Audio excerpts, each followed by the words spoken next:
नाही आयशे वाटे जीवा, आता भय नाही आयशे वाटे जीवा, घडली या शेवा समर्थाची, आता माझ्या मने धरावा निर्धार, चिंतनी अंतर न पडावे, येथे नाही झाली कोणाची निरास, आल्या याच कास कृपेविषयी, आता माझ्या मने धरावा निर्धार, चिंतनी अंतर न पडावे. तुका म्हणे येथे नाही दुजी परी, तुका म्हणे येथे नाही दुजी परी, राया रंकासरी देवा पायी, आता माझ्या मने धरावा निर्धार, चिंतनी अंतर न पडावे.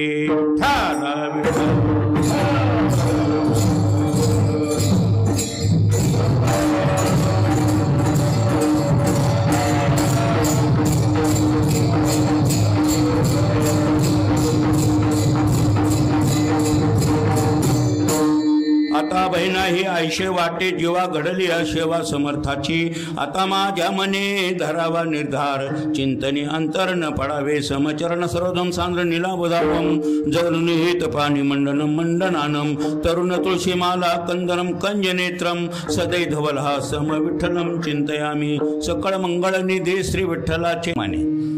वाचावी ज्ञानेश्वरी, डोळा पहावी पंढरी, ज्ञान होय अज्ञानाशी.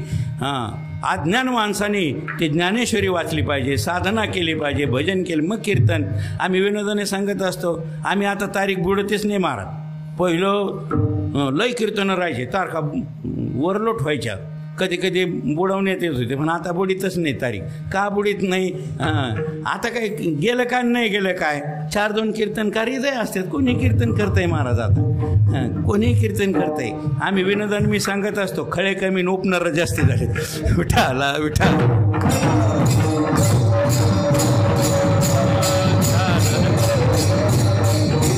जीवनामध्ये साधना महत्वाची आहे महाराज, भगवंताची साधना, त्याला संत म्हणा. सावता महाराज साधन युक्त होते महाराज. सिद्ध महामुनी साधक संपन्न, तिहे हे जतन केले होते. सिद्ध महामुनीमध्ये मोजके संत बसतात, सिद्ध महामुनीमध्ये साधनेमध्ये मोजके संत असे बसतात, आणि त्यामध्ये सावता महाराज आहेत महाराज. आपण देवप्राप्तीसाठी देवाकडे गेलो, सावता महाराजाकडे देव आला, हे महत्वाचं आहे. साठविला हरी जिही हृदय मंदिरी, त्यांची सरली येरधार, झाला सफल व्यापार. देवाला यावं लागलं आणि त्यांच्या हृदयामध्ये थांबावं लागलं त्या ठिकाणी. उगाच देव कोणाच्या घरी कसं काय जाईल? किती काही वर्ष काहीचे महाराज दाढी टेकायची जमिनीला वेळ आली, पण देव त्यांच्या स्वप्नात कधी गेला नाही. सावता महाराजांना का भेटला त्याचं महत्त्वाचं कारण असं आहे, सावता महाराजांना त्यांची दृष्टीच अशी होती, समदृष्टी. प्रत्येक वस्तूमध्ये त्यांना देव दिसत होता आणि ते भजन करत होते. कांदा मुळा भाजी अवघे विठाबाई माझी, किंवा नाथ महाराजांचं एक हरिपाठातलं प्रमाण प्रसिद्ध आहे, जे जे दृष्टी दिशे ते ते हरिरूप. जे जे डोळ्याने दिसेल ते एक माझा भगवान परमात्मा आहे, अशी ज्याची वृत्ती झाली त्याला साधक संपन्न संत असे म्हणतात. आणि त्या तोडीचे सावता महाराज आहे. किती तोडीचे आहे तुम्हाला एक भागवतातला दृष्टांत सांगतो. विठाला विठाल.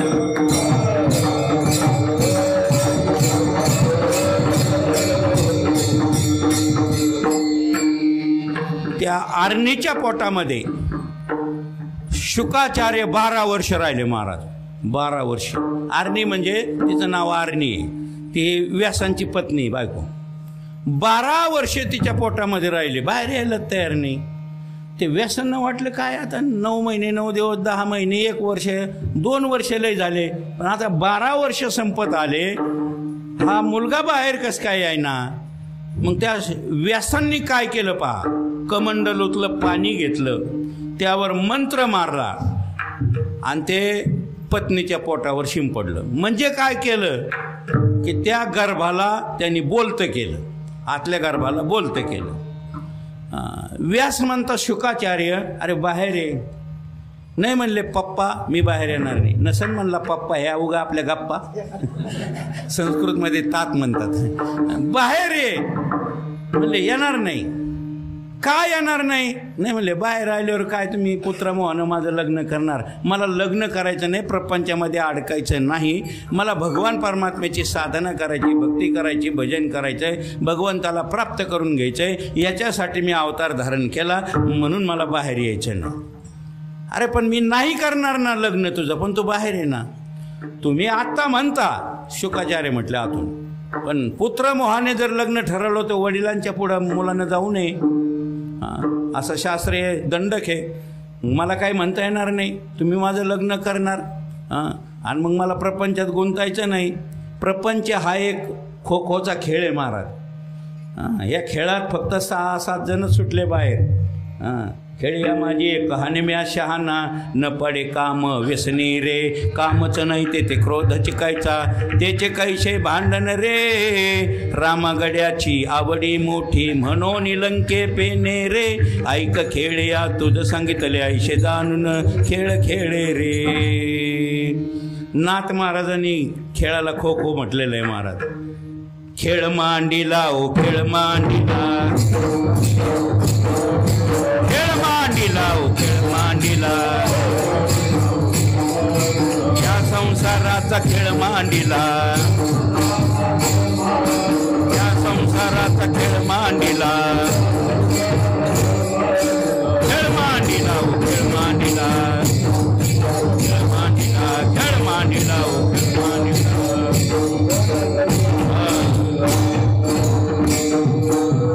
एका जनार्दनी खेळ मांडीला, शहाणा तो येथे नाही गुंतला ओ. शहाणा नाही गुंतला महाराज, म्हणून मला त्यात गुंतायचं नाही, म्हणून मी बाहेर येत नाही.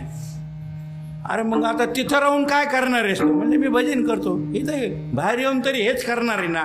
मग इथंच भजन करतो ना म्हणले, गर्भात आईच्या पोटात. अरे पण तू ज्या आईच्या गर्भात तो काय बंगला आहे का? तिला कसं वाटत असन? शुकाचार्य म्हणले तिला कसं का वाटणार? तिची काही तक्रार आहे का? तुम्ही कशाला मध्ये टेन्शन घेता? तिनं माझ्याकडे तक्रार केल्यावर मी पाहून घेईन ना. तिनं काही तक्रार केली का? तुम्ही मधीच पप्पा उगाच टेन्शन घेता म्हणले. नाही पण म्हणले ती काही थांबायची जागा नाही, तू बाहेर ये. नाही म्हणले बाहेर आलो असतो, पण तुम्ही माझं लग्न करा. नाही करणार ना. तुमचा काय भरोसा? मध्यस्थी चांगला आणा, मग येतो म्हणले बाहेर.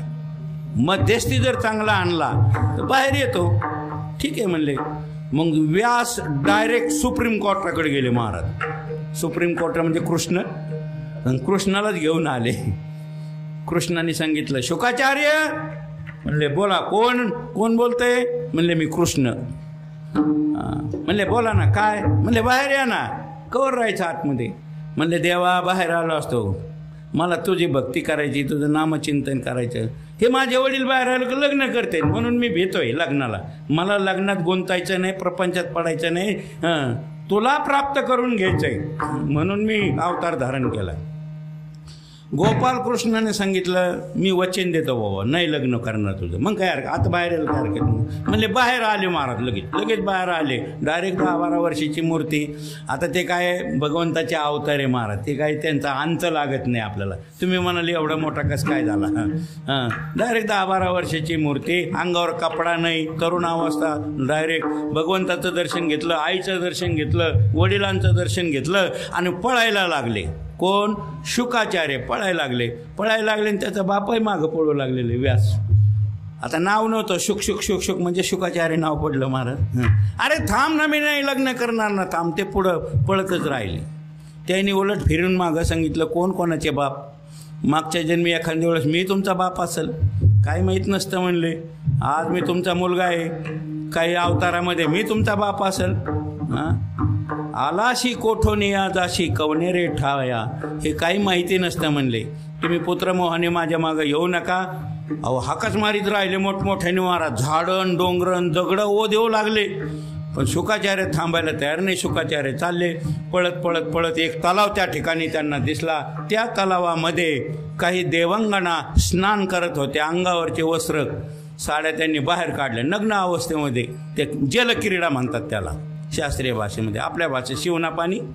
आणि ते पाण्यामध्ये असं ते पोहत होते त्या देवांगना, त्या तरुण, सगळ्या तरुण, देवांगना तरुण, हा तरुण, आणि त्यांच्या त्या तलावाच्या जवळ पाहिले, त्यांची नजरानजर झाली. शुकाचार्य हसले, त्या देवांगना हसल्या आणि शुकाचार्य निघून गेले. महाराज शुकाचार्य निघून गेले नग्न अवस्थेमध्ये, त्या नग्न, हे तरुण, त्या तरुणी.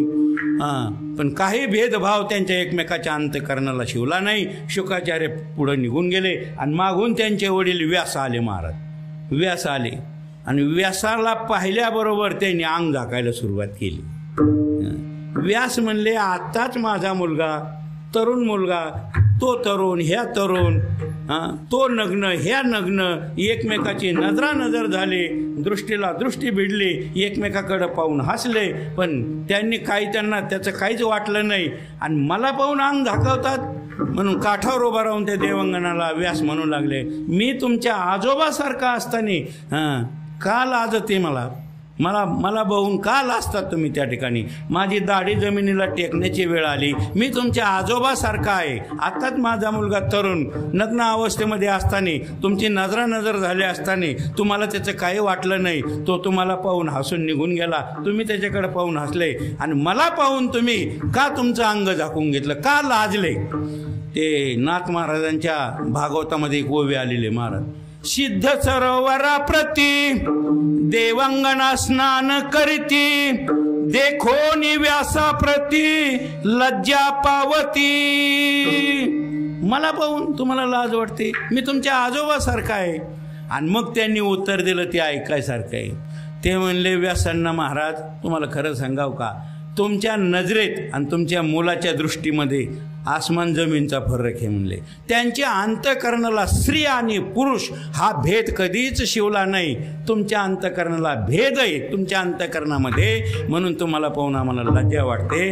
ते खास संत आहेत, त्यांच्या अंतःकरणामध्ये कुठल्याही प्रकारचा भेद नाही. भेदभाव तोडून घेतला प्रेमाचा गराळा. नाथ महाराजांचं सुंदर अभंगामध्ये वर्णन आलेलं आहे. जसे ते शुकाचार्य भेदभाव रहित होते, त्याप्रमाणे सावता महाराज जरी प्रपंचिक होते, पण त्यांच्या अंतःकरणाला कधीच भेद शिवला नाही. याला संत असे म्हणतात. आणि अशा संतांची सेवा तुमच्याकडून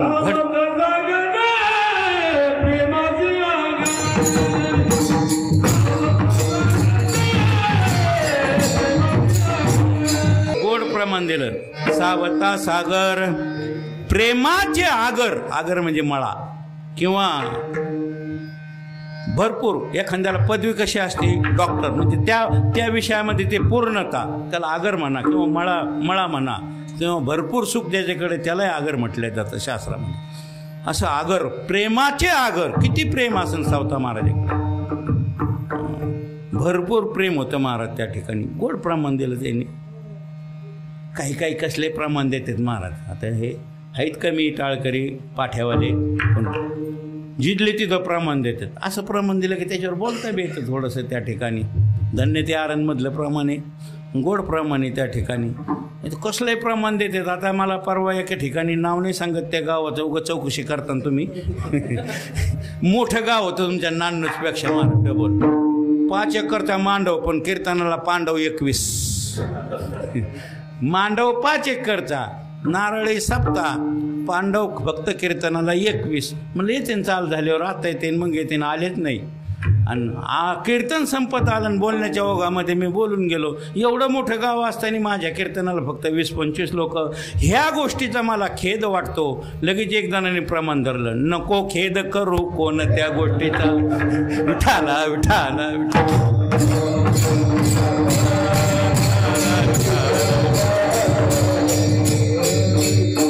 तुका म्हणे संत सेवा आणि हेचे देवा उत्तम. देवाची सेवा नाही घडली तरी चालेल, संत सेवा घडली पाहिजे महाराज. देव लहान आहे, संत मोठे. देव लहान आहे, संत मोठे. तुम्ही म्हणाल ढवळे महाराज असं उलट कसं हो? तुम्ही पहा, अख्ख्या जगाला निर्माण करणं देवाला जमलं, पण अख्ख्या जगाचा उद्धार कोणी केला असेल तर आमच्या संतांनी केला. म्हणून या कलियुगामध्ये संत श्रेष्ठ आहे. विठाला विठाला. साधू थोर जाण साधू थोर जाण साधू थोर जाण साधू थोर जाण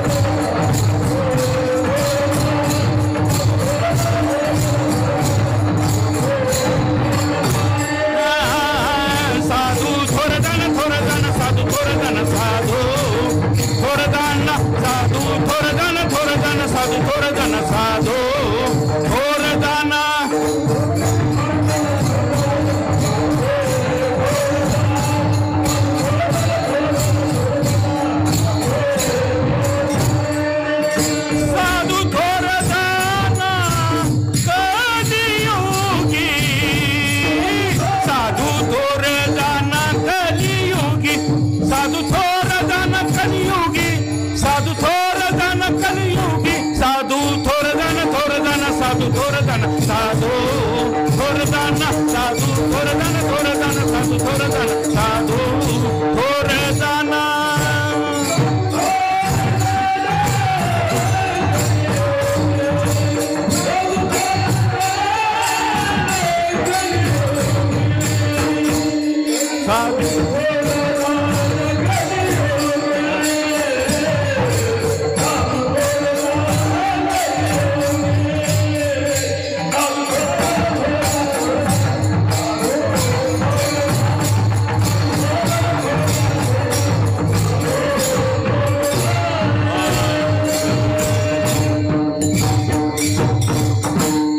जमलं गेलं कडीला.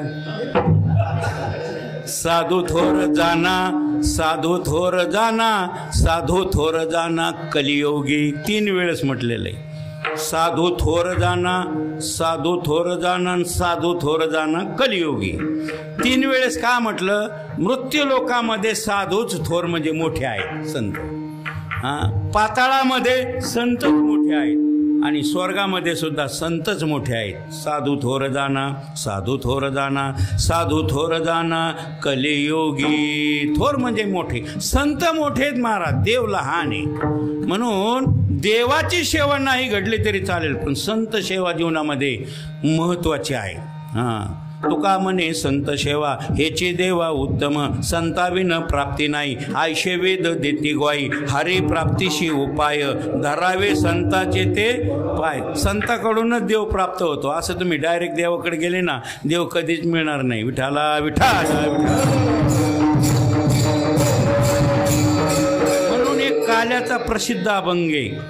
तुकाराम महाराज म्हणतात, तुम्हाला तुमचं हित करून घ्यायचं असेल तरी याल तरी यारे लागे, आणि अवघे माझ्या मागे मागे. माझ्या मागे या शब्दाला विशेष महत्व आहे. माझ्या मागे का म्हटले? संताला छातीला हात लावून म्हणले माझ्या मागे या.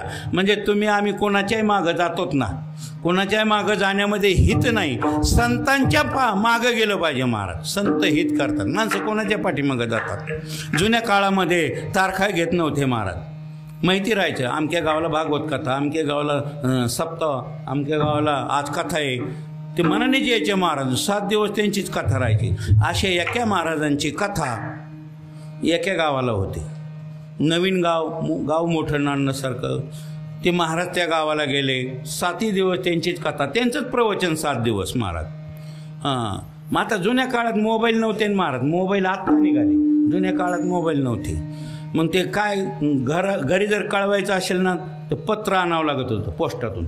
15 पैशाला पत्र होतं आणि त्याच्यावर लिहायचं अमुक अमुक गावाला मी पोहोचलं, माझी काही काळजी करू नये. भरपूर समाज लोक प्रवचनाला येतात, दक्षिणा भरपूर देतात. नाही म्हणजे त्यांनी दिलेलं ते सांगतोय.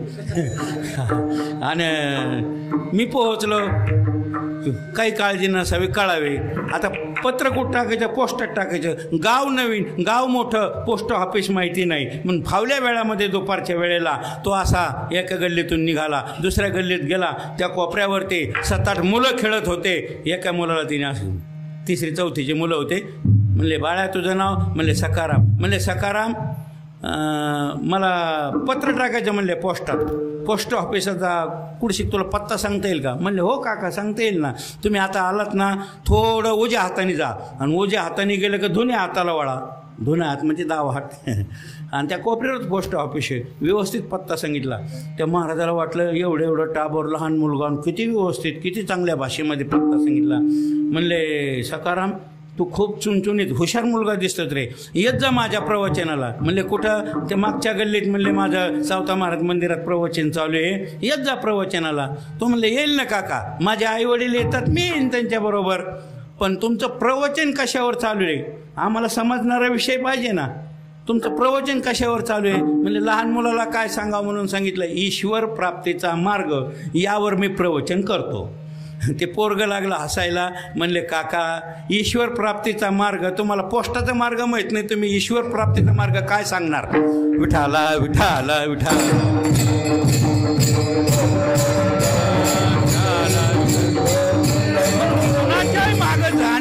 अर्थ नाही, संतांच्या मागे गेले पाहिजे आणि संत ओळखता आले पाहिजे कलियुगामध्ये. साधू थोर आहेत, आत्ताच प्रमाण झालं, मोठे आहेत. किती मोठे आहेत साधू? साधू कोणाला म्हणायचं? ज्याने अंतःकरणातले 6 धुवून टाकले त्याला साधू म्हणा. ज्याच्या अंतःकरणात भेद राहिला नाही, 6 धुवून टाकलेले काम, क्रोध, मद, मत्सर, दंभ, अहंकार, ज्याच्या अंतःकरणामध्ये त्यांनी धुवून टाकले त्याला साधू म्हणा. एक साधू महात्म्याला समुद्राच्या पलीकडं व्याख्यान देण्यासाठी, प्रवचन देण्यासाठी जायचं होतं. जुना काळ, त्यावेळेस विमानंसुद्धा नव्हते महाराज. एक जहाज फक्त 1 दिवसातून 1 फेरी करायचं आणि ते जहाजात बसून जावं लागायचं पलीकडच्या गावाला. आणि ते राजाचं जहाज होतं पहा. ते महात्म्याने राजाची भेट घेतली, म्हणले मला अमक्या अमक्या गावात जायचं, तुमच्या जहाजात जाऊन बसू का? माझ्याकडे पैसे नाही म्हणून विचारतोय. राजाने सांगितलं बिनधास्त बसा, रुपये देऊ नका, जा म्हणले, बसा. तो महात्मा बसला.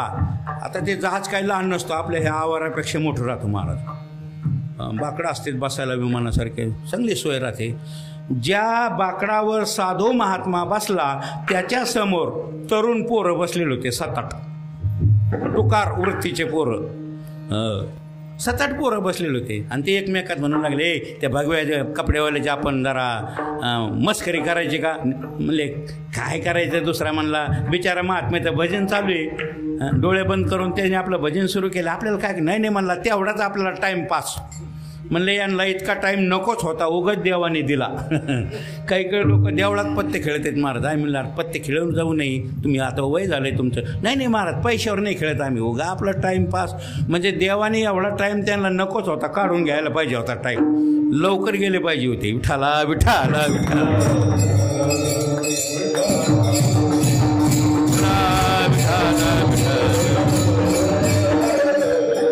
टाइमपास. त्यांच्या खिशात खारे शेंगदाणे होते, एक जणांनी मूठभर काढले, साधूच्या तोंडावर मारले महाराज. साधूनं काय प्रतिकार केला नाही, भजन चालू. सीतापती रघुवीर लक्ष्मी नारायण राधा गोविंदा रखुमाये पांडुरंगा. भजन चालू होतं महाराज. एक जणांनी वाळूच घेतली खालून आणि मारली साधूच्या तोंडावर, तरी साधूनं काय प्रतिकार केला नाही, भजन चालूच होतं. श्रीकृष्ण चैतन्य प्रभू नित्यानंदा हरे राम हरे कृष्ण राधा गोविंदा. एक जण आला आणि त्यांचा शर्ट फाडून टाकला. एक जण उठला आणि थोबाडातच मारले. साधूनं काय प्रतिकार केला नाही, त्यांनी भजनच बंद केलं नाही. राधे राधे गोविंद गोविंद राधे भजन चालू होतं, पण देवाला सहन झालं नाही. देव नावेमध्ये जहाजामध्ये प्रगट झाला, फक्त साधूलाच दिसला. देव पाहायचा असेल त्याला काजळ घालावं लागतं डोळ्यात, तर देव दिसतो. कोणतं काजळ? हे महिला बाळाच्या डोळ्यात घालतात ते नाही बरं का. कृष्णांजनी एक वेळा डोळा घालिता आढळ, तिमीर दुःख गेले फिटले भ्रांतीचे पडळ. हे काजळ, देवरूपी काजळ. मग देव दिसतो. साधूला देव दिसला आणि देव साधूला म्हणू लागला, खरे साधू मी 1 तासापासून पाहतोय, हे टुकार पोरं तुझी किती निंदा नालस्ती करतात, किती तुला त्रास देतात, तू काहीच कसं त्यांना प्रतिकार करत नाहीत. तर साधूनं सांगितलं, जाऊ दे रे देवा, आता राहिलाच किती प्रवास, 15 मिनिटाचा. 15 मिनिटं नाव पलीकडच्या कडेला जाईल, ते आपल्या वाटेने निघून जाते, मी माझ्या रस्त्याने निघून जाईल. काय करायचं तो तुम्ही मी करण्यात काही अर्थ नाही. नाही पण म्हणले तू सहन केलं, आपल्याला सहन होत नाही. माझी निंदा नालस्ती केली असती देव म्हटला तर आता शिशुपालाने 100 शिव्या दिल्या, मी खाल्ल्या का नाही म्हणले त्याच्या शिव्या, पचवले का नाही. मी सहन करतो, माझ्या भक्ताला कोणी त्रास दिला का मला सहन होत नाही म्हणले. साधू म्हणला काय करतो देवा?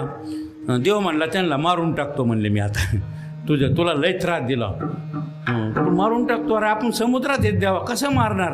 म्हणले काय नाही, सोपं आहे, नावात पलटी करतो म्हणले आणि बुडून मारतो म्हणले. आता ऐका, साधूनं सांगितलं देवा तुला नाव पलटी करता येते? म्हटले हो. मग एक काम कर ना, नाव पलटी करण्याऐवजी त्यांची वाईट बुद्धीत पलटी कर, याला साधू म्हणतात. विठाला विठाला विठाला.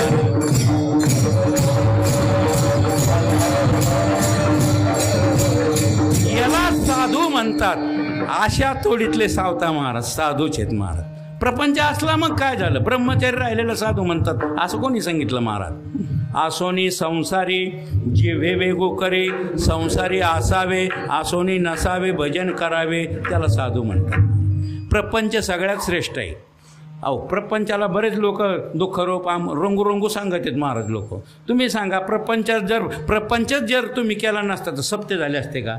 हे सगळे प्रपंचाचे जेवर आहे ना महाराज. सभा मंडप बांधायचा वर्गणी द्या, मूर्ती आणायची वर्गणी द्या, अमक्या गाडाला आपल्याला वर्गणी द्यायची, पंढरपूरला जागा घेतली वर्गणी द्या. कोण सांसारिक लोक कोणाचे नाही. सगळं संसार वाईट नाही, फक्त एक होतं काय, संत त्यामध्ये गुंतून राहिले नाही ना आपण गुंतून राहतो, एवढाच फरक आहे.